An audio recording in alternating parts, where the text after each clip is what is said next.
It's a common misconception that you need acres of land to be a homesteader.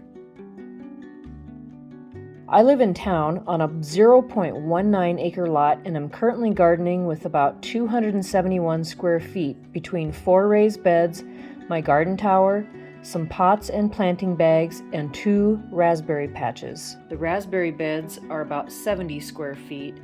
My raised beds amount to about 120 square feet. My tower garden is the equivalent of approximately 72 square feet, and my 3 big pots and 6 planting bags give me about 9 square feet of planting space.